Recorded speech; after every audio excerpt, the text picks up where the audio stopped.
IdeaPad S145 já apareceu anteriormente aqui no canal, mas ele retornou por um bom motivo. Ele é um dos novos notebooks de 2020 que utilizam o AMD Ryzen 5 3500U, que não é exatamente novidade, mas que está bem difundido no momento do lançamento desse vídeo. O 3500U é o processador da AMD que veio para atacar de forma bem agressiva o mercado de notebooks perto da faixa dos R$3.000. Sabendo que geralmente a AMD tem preços entre 10 a 15% menores que seus similares Intel e que o seu nome ainda não é tão conhecido assim entre o usuário médio de notebooks, a dúvida que fica é, vale pegar um notebook com esse tal de AMD 3500U? É o que a gente vai tentar te responder hoje. E claro, se você se interessar por um S145 com AMD, com Intel ou qualquer outra configuração, terão links na descrição para todos eles. Comprando por lá você ainda ajuda o canal a trazer mais e mais conteúdo.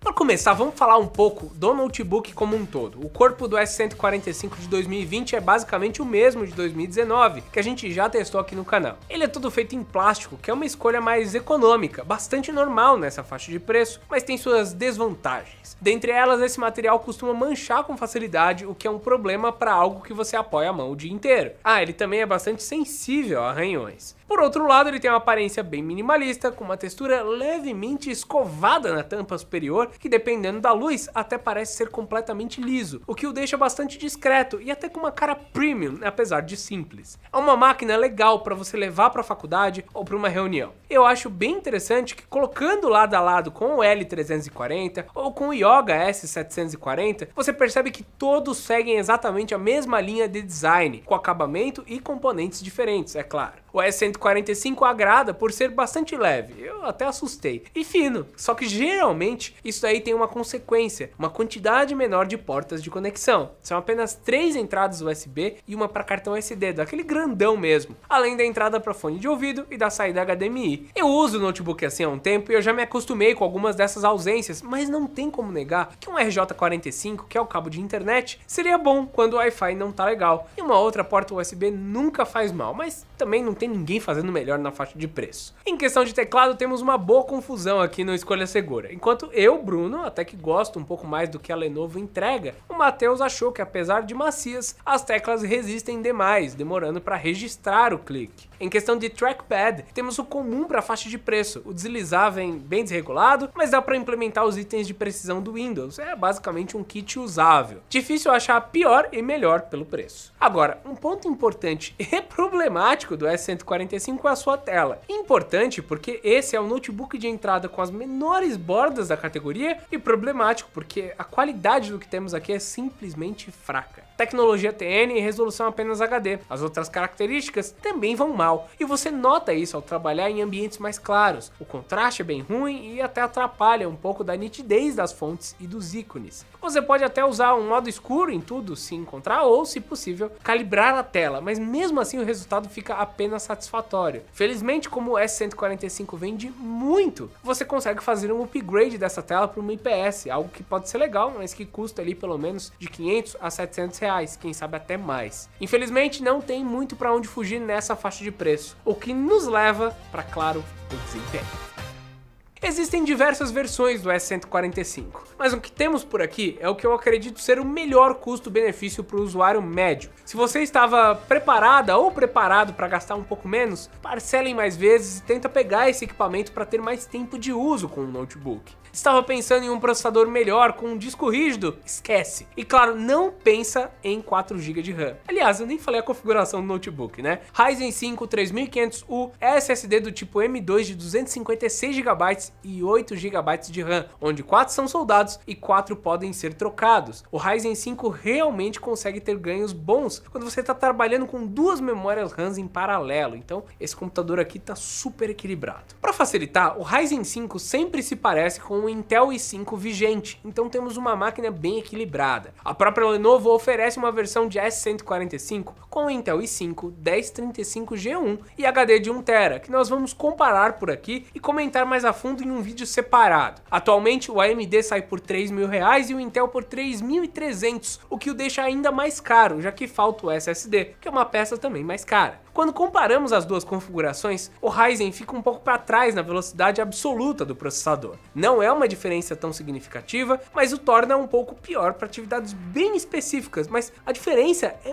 muito pequena. Rodar um Cinebench em single core dá uma vantagem perto de 20% para o Intel, que também se sai melhor em testes single core no Geekbench. Quando ativamos todos os núcleos de uma vez, o Ryzen 5 3500U consegue levar melhor em alguns testes, ou simplesmente se manter parelho com o Intel, que leva melhor em muitos outros. No 3D Mark, de apenas CPU, por exemplo, os dois ficaram realmente muito parecidos, o que acaba dando a vantagem de preço para a AMD, que basicamente entrega o mesmo por menos. Ok, tá, o Intel vai um pouquinho melhor, mas é tão pouco, gente, é tão pouco. Vale considerar também que, como estamos falando de processadores medianos, uma das peças que mais faz diferença é o SSD.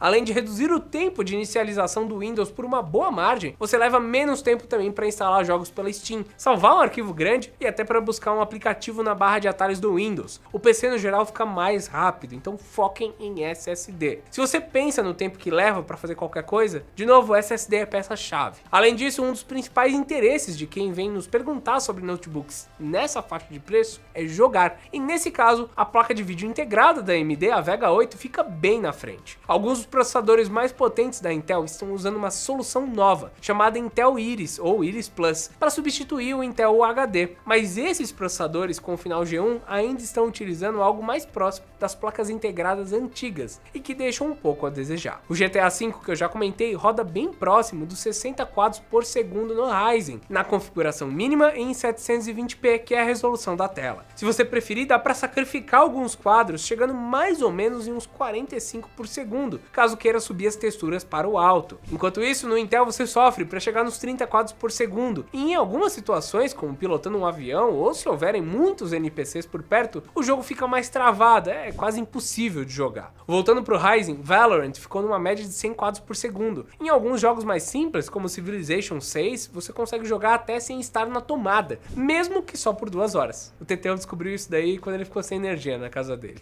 Falando nisso, o Ryzen leva vantagem também quando o assunto é duração de bateria. Eu esperava que o Intel levasse a melhor por conta da sua frequência base de apenas 1 GHz. No entanto, a gente testou ele de várias formas diferentes, com brilho no máximo, com brilho no mínimo, usando mais de 90% da CPU ou até menos de 10% lá estático. E o Ryzen no geral aguentou mais tempo ligado. Às vezes a diferença era só de 1 minuto, muito pouco. Às vezes ele aguentou mais meia hora, mas em nenhuma das vezes o resultado se inverteu. De novo, a diferença não é tão grande, porque o máximo que a gente conseguiu foi meia hora a mais, mas dá pra falar que sim, ele gasta um pouco menos. A única desvantagem do notebook com a AMD é que esse ganho em performance gráfica não vem de graça. A Vega 8 precisa de uma quantidade maior de memória RAM para funcionar direito, e por conta disso vale a pena considerar trocar até essa memória avulsa de 4 para uma de 8 GB, totalizando 12. Em nenhum momento com esse notebook aqui de 8 GB eu senti falta de memória. No entanto, se você tentar jogar algo mais pesado, talvez haja uma pequena queda na performance. Ou se você quiser, sei lá, usar um Photoshop com mais abas abertas, pode ser esse o primeiro upgrade necessário.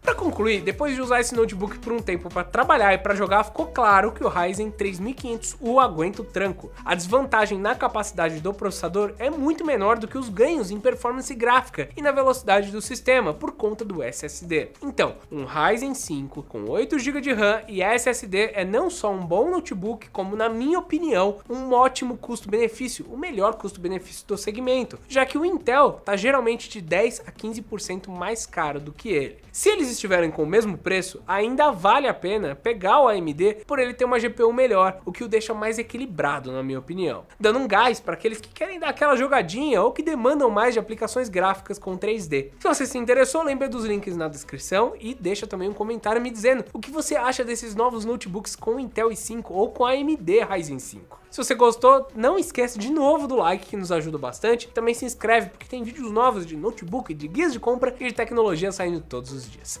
Então é isso, meus amigos, e até mais!